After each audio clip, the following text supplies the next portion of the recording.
way that I kind of fell into full-time writing. I mean, it wasn't something I set out to do, or it was a goal that I had. I knew I wanted to write, but when I graduated college, I was just cobbling together work here and there. I wrote a very fluffy series, Write for Hire, for a publisher. And I wrote a pilot for Warner Brothers TV, and then the pilot didn't get made at the same time as the book series with the publisher tanked. So I was just in a very low point in my life, and I'm like, well, Let's tear shit up. Murder some people. Yes. That's exactly what happened. I didn't go out and physically murder people. I'm not the Long Island serial killer, even though the timing lines up. I remember this. So I had to regroup and figure out what I wanted to be when I grew up, and it was just a really painful, hard time because I had a teaching degree. I wanted to teach English. I couldn't find a teaching job. It just felt like all of the plans, the carefully laid plans I had made in college and trying to make a life for myself were just not panning out.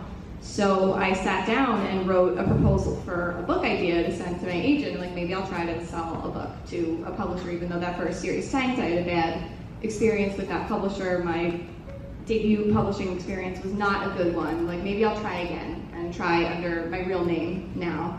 And that book wound up being The Darkest Corners, and when I sent the first 50 pages in an outline to my literary agent, her first reaction was what is wrong with you? But the second was, I think we can sell this stuff. And she did, and that kind of relaunched my career, and it's how I wound up writing these darker stories, and I just fell into a genre I loved, and I realized that the types of things that I was writing for the money, the fluffy romantic comedy for TV, or the fluffy series for the publisher, it wasn't, my heart wasn't in it. I really just liked to pretend to kill people. I was actually the same way. I wrote like a rom-com under a pen name, a whole series, and then after a breakup, I was up at night, of course. Let's tear shit up. Watching a lot of Dateline, up at night, and of course I was reading Cosmopolitan, and I saw this, and then I went to People magazine and saw this article about a real case about a 9-year-old who was convicted of murdering a 3-month-old baby, and I was like, oh no, that can't happen. And then of course I was like, that sounds like a book, and that's exactly how. So I was shout out to the homie for dumping me, and having a whole career out. Launching your career. Yeah.